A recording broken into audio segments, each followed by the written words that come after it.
Sveicināti visiem! Esam atpakaļ AI studio webināru sērijā par tēmu mākslīgā intelektu, kā mēs varam darbiniekus apmācīties un kāpēc tas būtu jādara, jo tieši pēdējie pētījumi norāda to, ka darbinieks izprotot GenAI rīkus un vispār kā mākslīgais intelekts strādā, rada iekšā uzņēmumā inovatīvu vidi un arī vēl viena lieta ir, ka uzņēmums spēja ātri adaptēties tirgus izmaiņām, un visādi ir bonus. Un tāpēc mēs veidojam šo webināru sēriju, kur mēs, RBS, Rīgas biznesa skola, LIFT projektā piedāvājam attīstīt šīs kompetences, un viens no tiem ir mākslīgais intelekts konkrētiem departamentiem. Tāpēc Jānis Kreils šodien pastāstīs, kā tieši personāla vadītājiem un cilvēku resursu vadībā mēs varam izmantot mākslīgo intelektu, kādi ir jaunumi, un dos ieskatu savā kursā, kur tālāk es jau nodošu informāciju, kā varat pieteikties tālāk. Kā bez liekas kavēšanās, Jāni, vārds tev. Super, liels paldies, Kaspar. Jā, tad šodien izskatīsim tādas galvenās tēmas, kā mākslīgais intelekts var palīdzēt personāla vadībā, gan personāla vadītājiem, gan vispār personāla vadības speciālistiem. Īsumā par sevi es esmu izvinātājs un vadītājs jaunu uzņēmumu Hyperscan. Hyperscan ir produkts, kas tieši personāla atlases speciālistiem palīdz ātrāk ar mākslīgā intelekta palīdzību atlasīt cilvēku profilus vai nu LinkedIn vai caur CV, kur mēs varam uzdot specifiskus jautājumus, lai saprastu, vai šis cilvēks mums ir atbilstošs. Līdz ar to šo mēs mākslīgo intelektu paši esam izmantojuši savā produktā. Šos lielos valodu modeļus jau vairāk nekā pusotru gadu. Un caur to esam ieguvuši ļoti daudz labas pieredzes. No šī savukārt nāk arī tālākā mūsu iesaiste mākslīgā intelekta pasaulē caur AI Academy, ko mēs ciešā sadarbībā ar RBS konsultējam uzņēmumus, pasniedzam mākslīgo intelektu dažādus gan kursus, gan arī specifiskas sesijas, darbnīcas, un, protams, arī piedalāmies Kaspar minētajā LIFT projektā, lai šīs zināšanas tad nodotu tālāk. Mazliet par sevi, esmu dzimis audzis Rīgā, bet mācījies bakalauru Pensilvānijas Universitātē, maģistru Kolumbijas Universitātē. Un, esmu uzņēmējs. Līdz ar to daudz esmu tieši nodarbojies ar personāla tēmām. Arī iepriekšējais uzņēmums man bija personāla atlases aģentūra, kas savienoja cilvēkus ārzemēs, emigrantus ar uzņēmumiem Latvijā. Līdz ar to, tā ir tāda mana, personāls ir mana tāda, varbūt viena no lielākajām pieredzes bagāžām, un tad savienojumā ar mākslīgo intelektu tas ir tas, ko mēs šobrīd nodarbojamies. Lūk. Šodien pa tēmām mēs paiesim cauri tādam īsam ieskatam mūsu gan LIFT kursā, gan arī pēc tam, ko mēs arī, teiksim, jau individuāli darām ar AI Academy. Pastīsimies, kas tas vispār ir, vai tas būs revolūcija. Parunāsim par mākslīgā intelekta asistentiem, mazliet par multimēdiju rīkiem, ko mēs varam izdarīt caur attēliem, balsi, mūziku, video. Un tad paskatīsimies, kādi ir rīki, kur AI vai mākslīgais intelekts ir iebūvēts, produktivitātes rīki dažādām funkcijām, ieskaitot personālu. Mazliet paskatīsimies par lietām, par kurām parasti nerunā, bet tas ir ļoti, ļoti atslēdz šīs iespējas mākslīgajā intelektā, kā datu apstrāde un darba automatizācijas. Un pašās beigās mazliet daži vārdi par pārmaiņu vadību. Principā tas, ko mēs šodien dabūsim, ir tāds neliels ieskats tajā, kā mēs vispār domājam par šo tēmu, un arī tad, ko jūs, ja gribat iet dziļāk, varat iegūt gan LIFT, gan arī jau individuālajos kursos. Tātad pirmais jautājums, vai tas ir burbulis vai tā ir revolūcija? Jo par AI vai mākslīgo intelektu runā, bet vai tas tiešām ir tā, kā tas izskatās? Es gribētu argumentēt, ka tā ir revolūcija, bet kurienes šī sajūta ir tas, ka, ja mēs, teiksim, apskatāmies tādas nozares trendus, teiksim, Hacker News, šis ir viens no vadošajiem tādiem tehnoloģiju portāliem, ir nozares apskatījums Benedikts Evans, viņš ir skatījies, cik lielā mērā kaut kāda tēma aizņem pirmās ziņu lapas, tā kā front page articles. Vai ne? Un, ja mēs redzam, tad iPhone savā slavas zenītā šajā 9. gadā, viņš aizņem apmēram 2% no visām ziņām. Kripto divi pīķīši, tātad 2010, 2022, jā, ne? Tas ir tas otrs, tā kā, bet pat ne 0,5%. Tad mākslīgais intelekts pagājuši gadu bija jau pāri 4, nezinu, nākamā gada dati diezin vai būs zemāk, droši vien mēs redzēsim vēl vairāk par to. Tā kā tā. Bet kāpēc šī ir revolucionāra tehnoloģija, kāpēc tas nav tikai burbulis? Jo varētu teikt, varbūt tas ir burbulis, viss par to mēs tikai runājam. Jo, citējot Billu Geitsu, iespējams, mēs esam jaunas tehnoloģiskās paradigmas priekšvakarā. Viņš, piemēram, teica, jā, ka viņš redzēja savā mūžā divas tehnoloģijas, kas viņam tiešām šķita revolucionāras - grafiskais lietotāja interfejs, jeb šī saskarne un ChatGPT. Un, ko viņš domā ar šo grafisko lietotāju saskarni? Iedomājieties, ja mums kādreiz datori varēja lietot profesionāli programmētāji, tad bija tikai šīs komandas, ko mēs ierakstījām, dators kaut ko darīja, tad tas bija diezgan sarežģīti. Tad pēc 40 gadiem šāda veida datoru lietošanas mēs nonācām pie tā, ka mums parādās Windows ar pēli, ar ierakstu, ar podziņām, ar lauciņiem, kur ierakstīt kaut kādas noteiktas tekstus. Un mēs jau dabūjam šo grafisko lietotāju saskarni, un šo datoru jau var lietot jebkurš cilvēks ar nelielu apmācību. Bet tā ideja, par ko šobrīd skatās nozares apskatnieki, ir tas, ka ar šo GenAI, jeb šo ģeneratīvo mākslīgo intelektu, mēs jau varētu izstāstīt datoram to, ko mēs gribam. Un viņš vienkārši saprast šo, ko mēs gribam. Un šādas veida pārmaiņas notiek reiz 30, 40 gados. Tāpēc jā, tas ir viens no scenārijiem, kam mēs šobrīd ejam cauri. Mēs esam šī ceļa pašā sākumā, bet tas ir tas, uz kurieni vispār tehnoloģija varētu iet. Līdz ar to ir ļoti, ļoti svarīgi, prieks, ka esat šeit, iekāpt tajā vilcienā jau šodien un nepalaist viņu garām. Nu, lūk, bet kā šis viss darbojās? Mākslīgais intelekts ir augsta līmeņa mašīnu mācīšanās.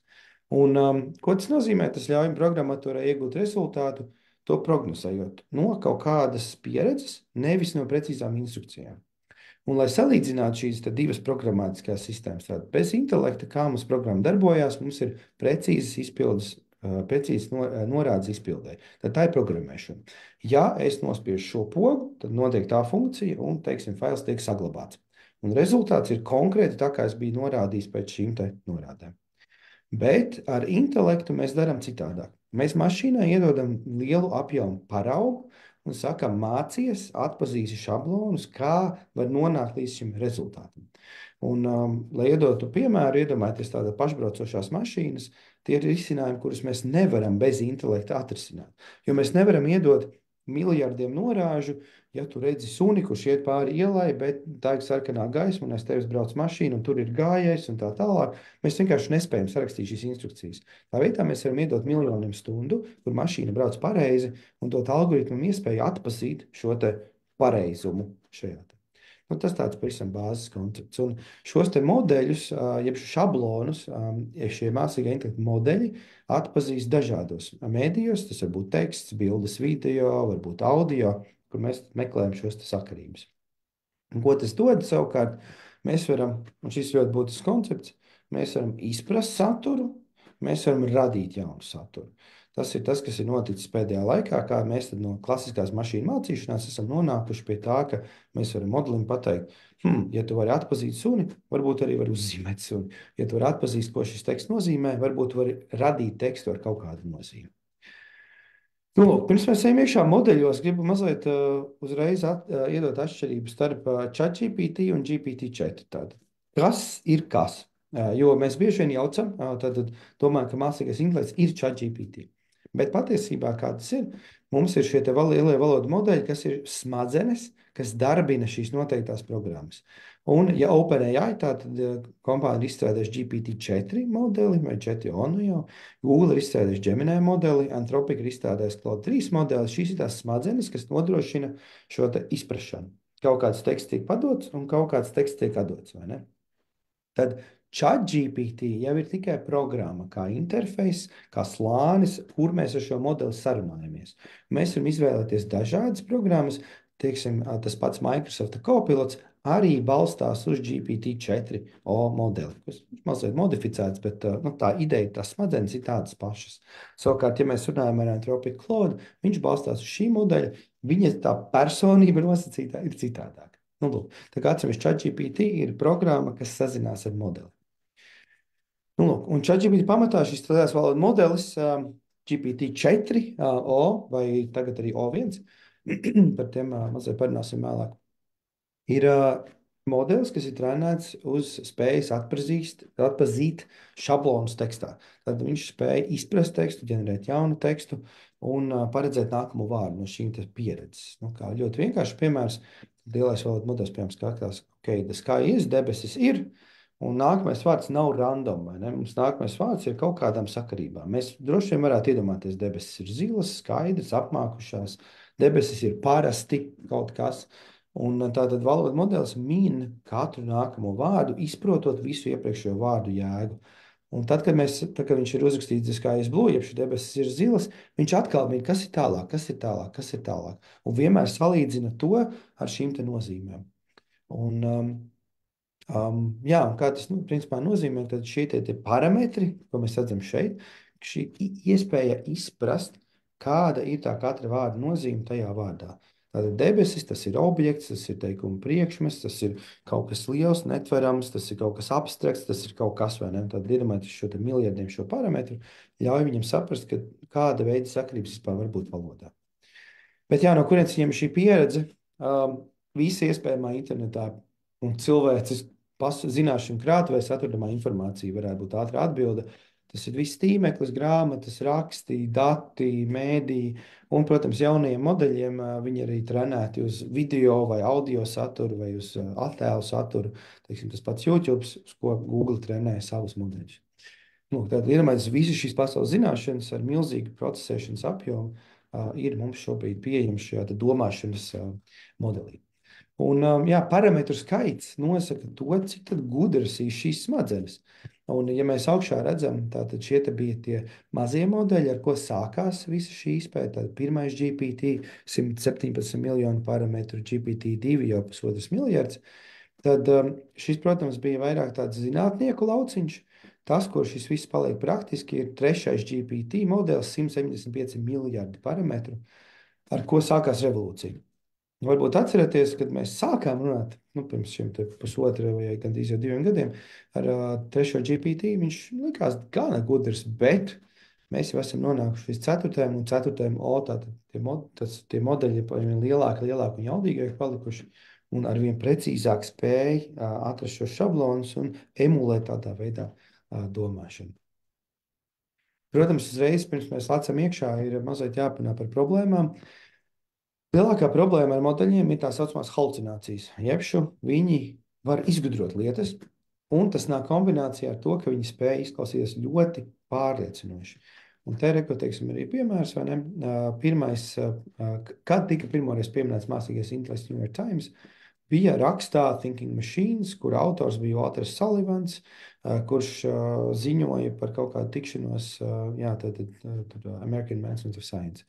Šīs visas lietas GPT ir izdomājis. Tas nenotika.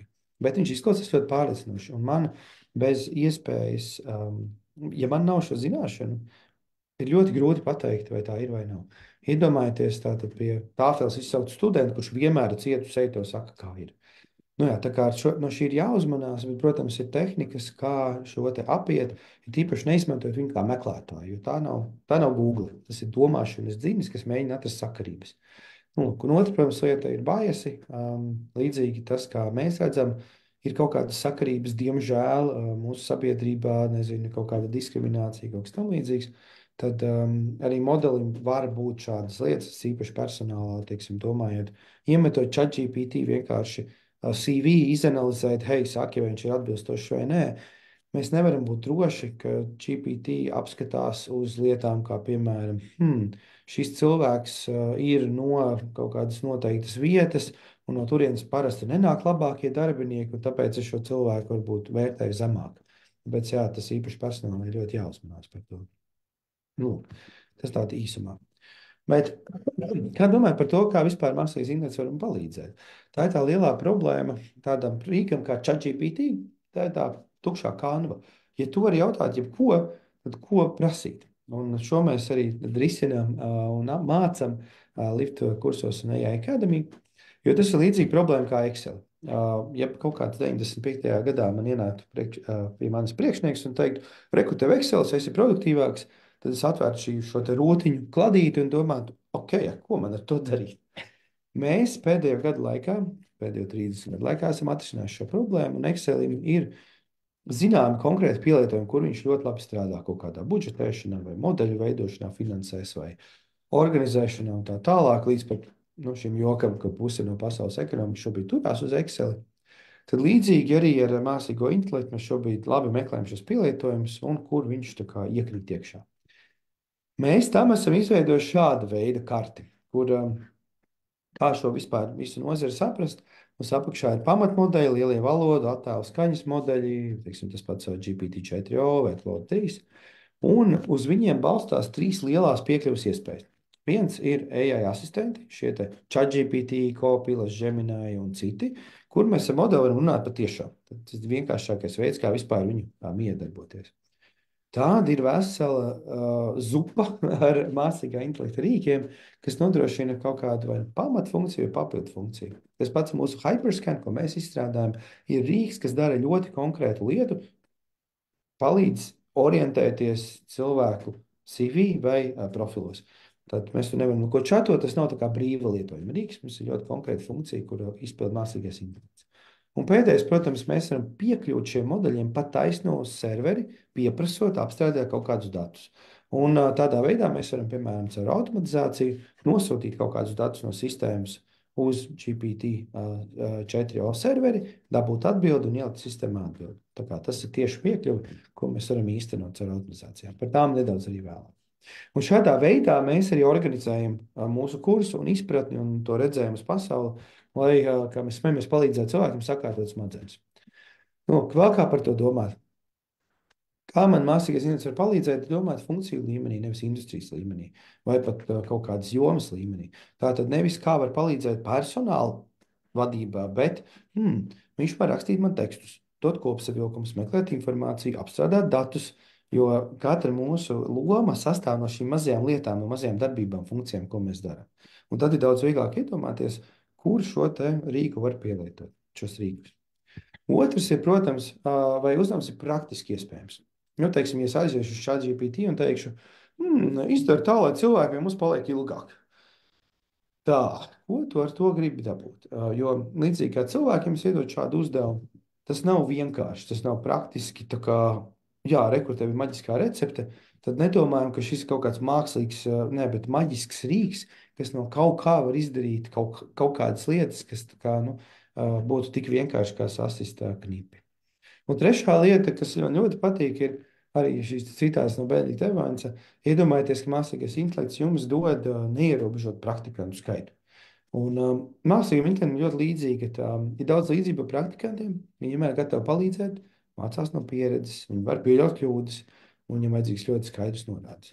Tā kā, ja jūs iedomājaties, ka šo te darbu varētu labi veikt praktikants, visticamāk, tas ir līmenis, kurā mākslīgais intelekts jums varēs palīdzēt. Nu, lūk. Tad paiesim iekšā šajās galvenajās tēmās. Mēs tādā lielā mērogā redzam 6 galvenās tēmas, kā mākslīgais intelekts iekrīt kaut kādā veidā ikdienas darbā. Tie ir mākslīgi intelekta asistenti, tad ir savi chatboti un aģenti, tad ir multimēdiju rīki, tad ir rīki ar iebūvēto mākslīgo intelektu, datu apstrāde un automatizācijas. Un tad otrajā semināra pusē mēs paiesim cauri katrai, lai ieskicētu, kas ir šīs spainītes, saucamais tā kastīte, un es ceru, ka jums šis palīdzēs vispār sakārtot šo te redzējumu uz nozari, kura var šķist ļoti, kā viņi saka, overwhelming, jeb nomācoša, pārmācoša, ļoti daudz informācijas, vismaz sakārtosim galvu. Nu, lūk, pirmā tēma - mākslīga intelekta asistenti, jeb chatboti, tātad ChatGPT, Claude, Gemini, Copilot. Jau varat redzēt uzreiz uzsveru, ChatGPT nav vienīgais risinājums, viņš ir ļoti labs risinājums, bet ir arī citi. Un tad mēs esam šajā te pirmajā apgabalā, tātad mākslīga intelekta asistenti uz čata bāzes. Viņi ir ļoti dažādu veidu.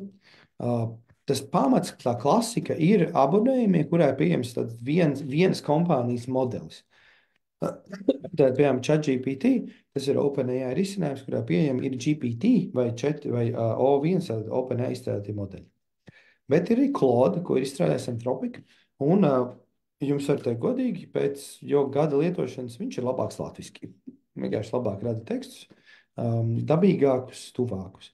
Bet līdzīgi, vai ne, tāda antropika modelis, Claude 3,5 Sonnet, ir tas, ko izmanto Claude šis chatbots. Microsoft Copilots tā savukārt izmanto GPT modeļus. Google Gemini, protams, izmanto savējos. Un tu viņus abonē pa mēnesi un maksā tātad šo video mēnešu maksu.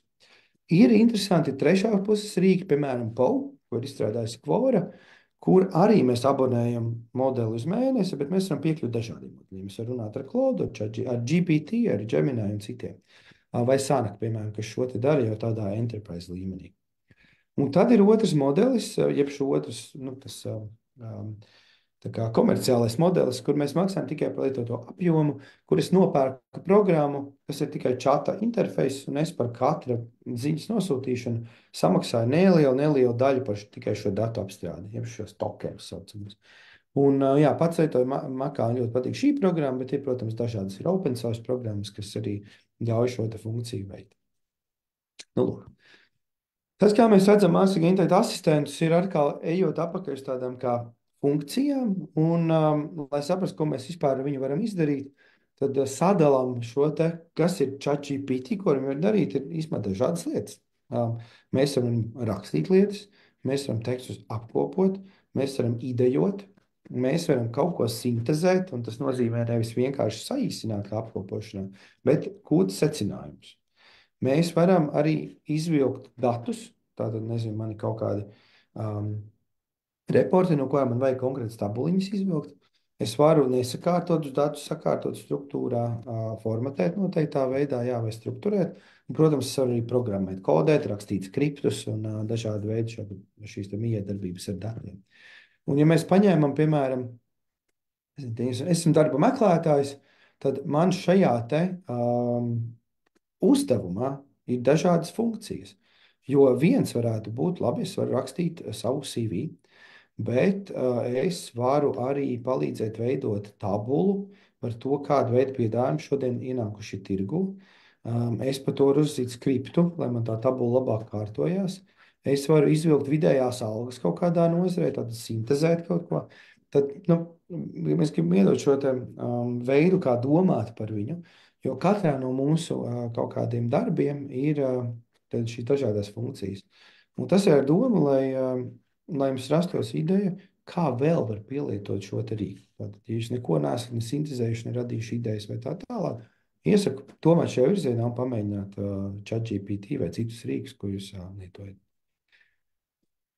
Kā rakstīt uzvednes ir ļoti svarīga lieta, jo no tas ir šis prompts, ko mēs rakstam iekšā tajā sarunu botā, vai tas ir ChatGPT vai Claude vai citi, ir svarīgi, kā mēs nododam informāciju. Šajā saistā ļoti būtisks ir tieši konteksts, iedot viņam izpratni par to, kāda ir uzdevuma pamatīdeja, kāpēc mēs kaut ko gribam izdarīt, kas es tāds esmu, kas tu tāds esi. Jo bez konteksta tas ir ļoti grūti to izdarīt, vai ne? Un iedomājieties šeit piemērs. Katru reizi, tātad, kā mēs atveram šo čata logu, pie manis ienāk kabinetā cilvēks, kas ir tikko pabeidzis universitāti, viņš gatavs stāties praksē. Un saka, sveiks, Jāni, kā es tev varu palīdzēt? Ja es viņam iedošu uzdevumu, uzrakstu mārketinga plānu, vai sastādi man darbā pieņemšanas plānu nākamajam gadam, tad cilvēkam vajadzētu būt atbildēji pagaidi. Pišķi atkāpjamies, pastāsti, kas tu esi, kādā kompānijā strādā, kas ir svarīgi, iet man kontekstu, vai ne? Diemžēl šie čata rīki bieži vien tev neteiks pretī, ka man vajag kontekstu. Daudz reizes viņi var vienkārši sākt kaut ko rakstīt. Un tad mums ir tāds jautājums, kāpēc mani nesaprata. Bet ja mēs paturam prātā šo ideju par to, ka cilvēks tikko ienāca manā kabinetā, viņš neko par mani nezina, nu tad, jā, loģiski, tad man rodas mēram izpratni, kas man ir jāiedod, lai varētu šo uzdevumu izpildīt.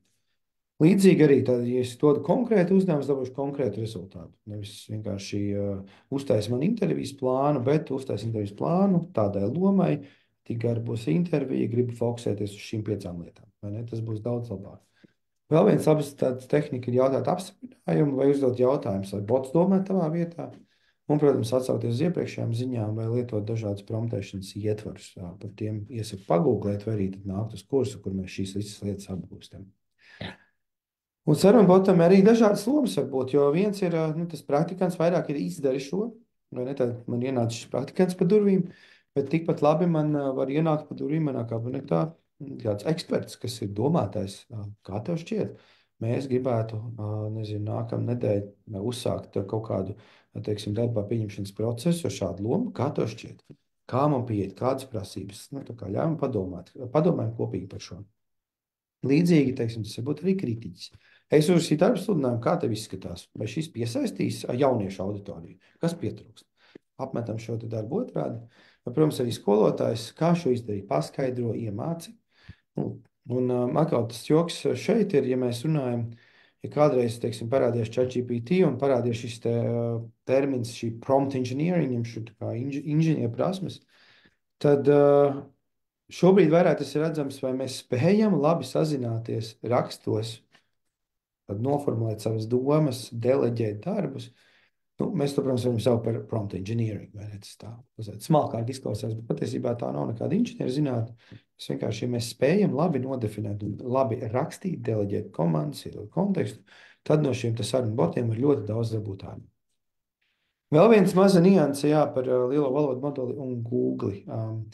Tad šie valodu modeļi nav zināšanu datubāzes, kur var parādīties kļūdas, ja mēs prasām, hei, pastāsti man, kas notika tajā un tajā gadā. Tām ir domāta Google. Protams, ja mēs šos abus rīkus kombinējam, teiksim, ChatGPT tikko ir iznācis tā jaunā pārlūka funkcija, tad mēs varam šo lietu sakombinēt.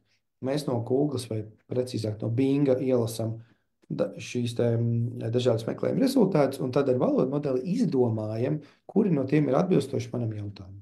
Tā kā, jā, tas ir tāds būtisks atšķirība, atkal runāju par halucinācijām, daudz dziļāk ejam iekšā tieši kursos, bet ceru, ka šis iedod pamat izpratni.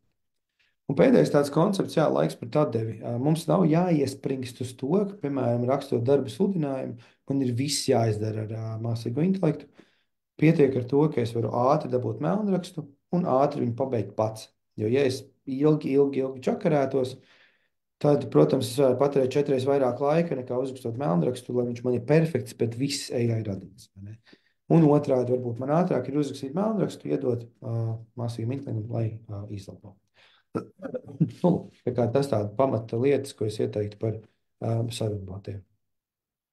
Bet, ja mēs runājam par sarunbotiem savām vajadzībām, jeb custom chatbotiem, ja mēs runājam par ChatGPT, viņam nav piekļuvis uz datiem mūsu informācijai, bet mēs varam, ir īpaši tāda tehnikas un arī rīki, kur mēs varam piešķirt šim modelim iespēju ieskatīties mūsu datos. Savukārt, kur tie var noderēt, ir gan ārējiem, gan iekšējiem procesiem. Mazliet tātad par HR, tad mēs varam iedomāties, ir bots, kurš spēj izlasīt visas jūsu lietot darbinieku pamācības un tādā veidā uztaisīt darbinieku atbalsta botu, kur es varu jautāt, hei, vai es varu ņemt šogad 2. nedēļu atvaļinājumu, ja es pirms 3 dienām jau atgriezos no atvaļinājuma, pieņemsim. Ja tas man viss ir aprakstīts, tad šis bots, šis domāšanas dzinis var ieskatīties datubāzē, atrast, kur ir pareizā atbilde un teikt, jā, izskatās, ka šajā dokumentā 5. punktā ir uzrakstīts atvaļinājuma politika, kas saka, mierīgi bez problēmām piesaka 1 dienu iepriekš. Nu tā. Tā kā, jā, tad šis ir ļoti svarīgs un ļoti labs pielietojums, ko mēs jau padziļināt skatāmies gan kursos, gan arī palīdzam uzņēmumiem jau pat izstrādāt šos chatbotus noteiktām vajadzībām. Lūk. Tad, ejot nākamajā tēmā, mēs jau esam 3. pie multimēdiju modeļiem un rīkiem. Ļoti ātri pārskatīšu šobrīd galvenajām iespējām. Atkal, ja šis viss interesē, tad iesaku nākt mācīties. Attēlu no teksta, Midjourney, DALL-E un citi attēlu modeļi šobrīd var radīt ļoti labas ilustrācijas. Bet tas varbūt zināmāks, mazāk zināms ir balss no teksta. Šobrīd ir tas, ka mēs varam gatavas balsis dabūt 30+ valodās. Tā skaitā arī latviešu, kur mēs varam uzrakstīt tekstu un balss tiek sintezēta. Un, ja latviešu valodā vēl tās balsis nav superdabīgas, tad lielajās valodās viņas jau ir grūti atšķirt no laba balss aktiera. Tā ir ļoti labā līmenī tas notiek. Un turklāt tas ir vairākās valodās, tad mēs varam vienu balsi izmantot gan latviešu, gan vāciski, gan arī citās. Un mēs varam sintetizēt savu balsi. Pieņemsim, mēs varam uzlikt caur šiem rīkiem tā, ka es runāju angliski, jo man pašam nav vairs jārunā, esmu ierakstījis savu balss ierakstu. Nu, un līdzīgi tas notiek arī video. Mēs varam ne tikai sintetizēt sevi un balsi, bet arī cilvēka mīmiku. Tātad es tikpat labi, ja es būtu sevi klonējis, uztaisījis savu avatāru, es tikpat labi varētu arī šo webināru ierakstīt iepriekš, tīri tekstā, un šis mans avatārs ar maniem žestiem, ar manu seju runātu tā, kā es gribu.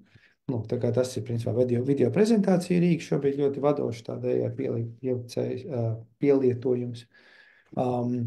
Bet, protams, arī līdz ar to iziet arī video tulkotāji. Ja man kaut kas ir gatavs angliski, es varu pārtulkot vāciski, un mana seja kustēsies tā kā es runātu vāciski, vai ne?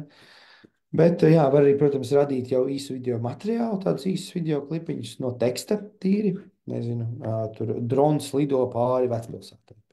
Šo video materiālu 10 sekundes mēs varam dabūt ar AI. Un beigās arī video salicējus, ja mēs gribam kaut kādu īsu sostīvu kampaņu uztaisīt, tad tas viss ir iespējams. Un vēl ko gribēju minēt, jā, tad šie te rīki ļoti attīstās, un modeļi arī attīstās. Teiksim, OpenAI jau ir izstrādājuši 4O, kas ir Omni, jeb šo daudz vai multimodālais modelis. Viņš spēja arī radīt bildes, bet pagaidām šī spēja nav publiski pieejama. Tas nāks nedaudz vēlāk. Kur mēs jau varam dabūt šo te personāžu, uz kuru mēs taisam atsauci, teiksim, pasniedze, un tad pasniedze piegādā vēstuli. Ja mēs šobrīd to ierakstīsim ChatGPT, tad DALL-E, kas ir esošais modelis, to nedara. DALL-E uztaisīs vienu bildi, un tad ir pilnīgi cita pasniedze, kas piegādā vēstuli. Bet mēs ar 4O būs šī iespēja pavisam drīz, tāpēc, kā piemērs, ka šīs lietas attīstās, mēs varēsim taisīt jau tā kā savienotas lietas. Nu, paiesim tālāk pie rīkiem, kur mākslīgais intelekts ir iebūvēts. Un mēs nonāksim jau šajā te vidējā ekosistēmas daļā, tad AI rīki, kur viņi nodrošina pamatfunkciju un papildfunkciju. Šeit es vienmēr izmantošu analoģiju. Kas visiem šiem rīkiem ir kopīgs? Kas ir kopīgs frēzei un urbim un zāģim un iespējams pat mikserim? Viņus visus darbina elektromotors. Un tad līdzīgi šeit iedomājieties, mums ir rīki, kuriem ir kaut kāds interfejs, bet iekšā ir iebūvēts motors, kas apstrādā mākslīgā intelekta veidā šo te, veids kaut kādu funkciju. Šie tipi ir ļoti, ļoti daudz, jo principā viņi izriet no tā, ko tev vajag izdarīt. Teiksim, tur e-pasta saziņai ir kaut kāda noteikti prezentācijām, darbinieku meklēšanai, tos mēs paiesim mazliet vairāk cauri, vai tulkošanai, piezīmju veidošanai. Un šis ir viss tāds plašākais lauks, bet galvenais ir neapmaldīties un saprast, ka lielāko daļu no viņiem tāpat tās darbina šīs mazās smadzenes, kurā tiek padotas informācija, viņi padod informāciju atpakaļ. Teiksim, e-pasta saziņā mēs varam GPT ielikt iekšā Gmailā caur tādu paplašinājumu kā Elī, kurš redz mūsu iepriekš rakstītos e-pastus, atkal aizsūt viņus uz serveri un dod atpakaļ iespējamās atbildes. Satvainojies. Jā, vai teiksim, tikpat labi e-pasta asistenti, kas redz mūsu sarunas un spēj, teiksim, radīt jau nākamu atbildi, līdzīgi kā mēs čatot ar ChatGPT. Tas pats tulkošanai, teiksim, ar to pašu Klaudu iesaku sastrādāties, mēs viņu izmantojam kā tulku, un ar šo te pro tipu, iedot norādi, raksti tā, kā tas jau būtu sākumā rakstīts latviski. Lūk. Bet, protams, ir DeepL rīki, piemēram, kas ir labāki tulkošanā, tieši specifiski, kas var tulkot failus, kas var tulkot jau pēc konkrētām, viņš var norādīt konkrēti vārdu, lai viņš izmaina, kas labāks par Google Translate, viņš specifiski radīts tā. Kā teicu, mazliet plašāk par darbinieku meklēšanu, kur mēs varam izmantot šobrīd, teiksim, kandidātu meklēšanā, gan LinkedInā ir savas mākslīgā intelekta features, jeb šīs funkcijas, gan arī ir citi meklētāji, kas ar mākslīgo intelektu palīdz pārmeklēt kaut kādu cilvēku profilus, atrast šos cilvēkus. Tālāk mēs varam atlasīt. Ir Hyperscan, protams, arī citi, piemēram, CV atlasītāji, kurus var definēt, teiksim, vai šim cilvēkam ir pieredze darbā ar vāciski runājušām valstīm. Nu, lūk. Un tikpat labi, varbūt arī izmantot šo visu ziņu rakstīšanai. Sapēnēs, es mazliet aizmetis.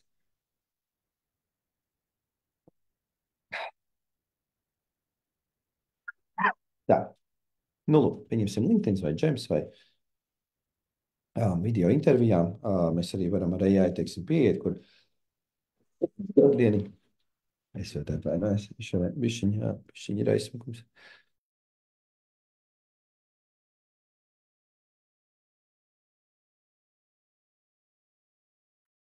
Mēģināšu varbūt mazliet klusāk runāt. Lūk. Tā kā, jā, piemēram, ir video interviju rīki, kur mākslīgais intelekts ieraksta šo sarunu, un mēs varam dabūt ārā apkopojumu un, teiksim, pārskatu par to. Nu, lūk. Tā, ejam tālāk. Mākslīgo intelektu pielietojums datu apstrādē. Tā ir viena arī no lielajām tēmām. Kas notiek, ja mēs šos te rīkus ieliekam Excelī vai Google Sheets? Kā atgriežamies, mēs tādu viņus iekļaujam šajā te vai nu AI rīku pasaulē, vai arī mēs patiesībā sākam sūtīt specifiski no katras šūnas, patās no serveri kaut kādus datus. Nu, iedosim piemēru, tad pastiet, teiksim, šeit ir tāda, kā tas strādā, ja? Ka mēs varam uztaisīt vai nu savas formulas, vai izmantot kaut kādus konkrētus spraudņus, kad es no Google Sheetiem varu, teiksim, klasificēt kaut kādas atsauksmes. Teiksim, vai šī ir pozitīva vai negatīva. Es varu uztaisīt mums, piemēram, savu formulu, ChatGPT, tad es dodu šo norādi promptu, klasificēju šo atsauksmi pozitīvu, negatīvu, un tikai šīs 3 opcijas, neko citu. Un šo te atsauksmi jau tā kā analizē. Un ko es no tā dabūju, ir tas, ka es varu uzstīt šo te vienu promptu vienreiz, pēc tam nobraukt visu uz leju.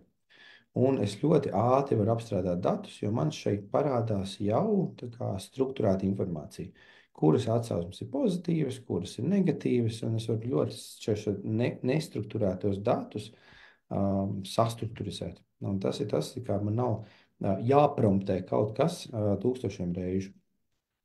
Un, principā, kā tas strādā, jā, ka mēs tad mērogā ieviešam šīs mākslīgā intelekta kognitīvās spējas Excelī vai Google Sheetos, un mēs varam izmantot dažādas references, avotus, tā kā viņš dzīvo šajā te ļoti foršajā rīkā, un man nav kaut kas jāmet uz ChatGPT, teiksim, turp un apakaļ tūkstošiem reižu.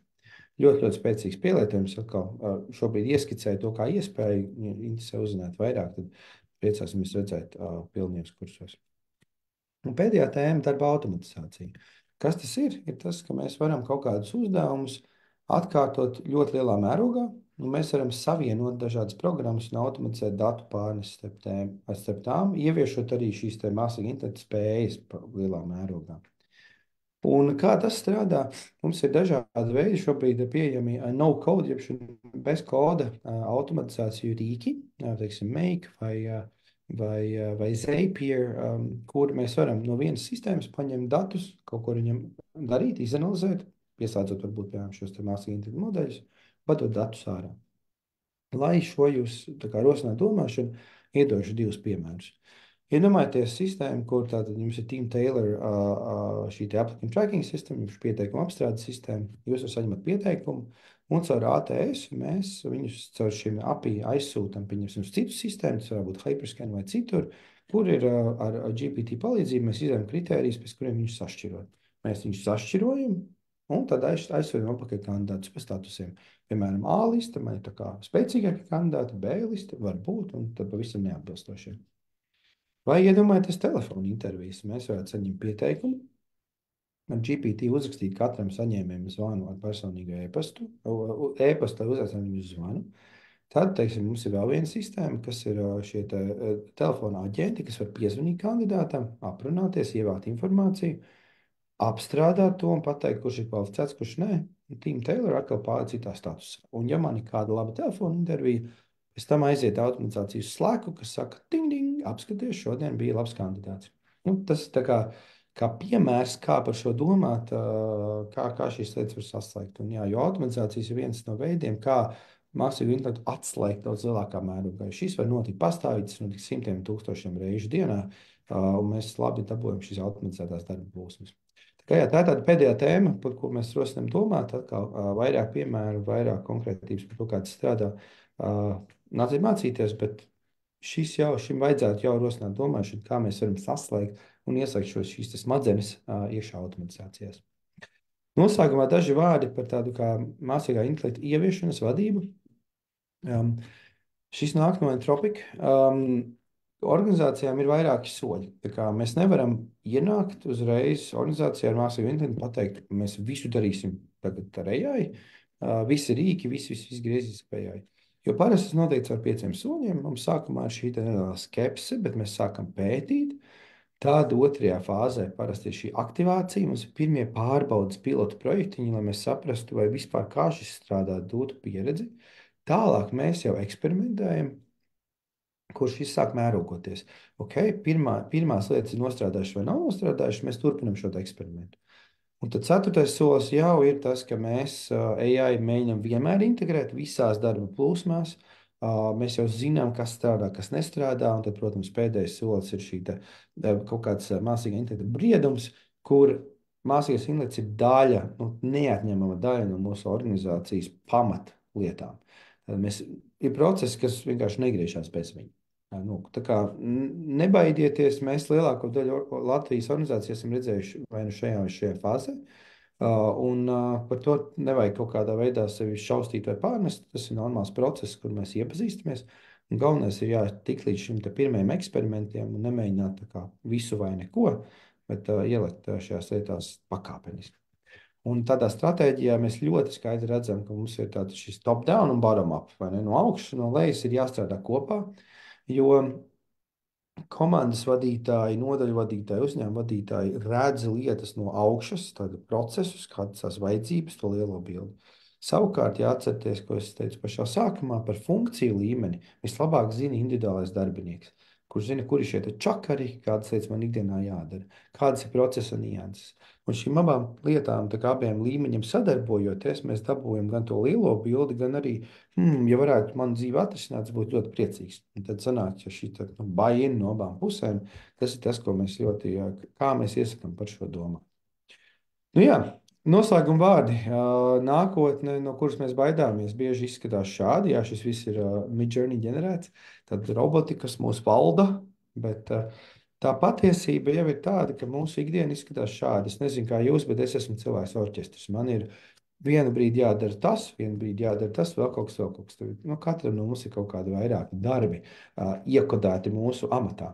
Un tas, kas būs daudz ticamāk, ir tas, ka es katram šim darbam dabūju mazu robotiņu, kas man palīdz. Tātad es esmu tas diriģents, kurš vada šos robotiņus, šos praktikantus, sauciet kā gribat, šo kolektīvu. Un no tā, protams, es esmu daudz efektīvāks.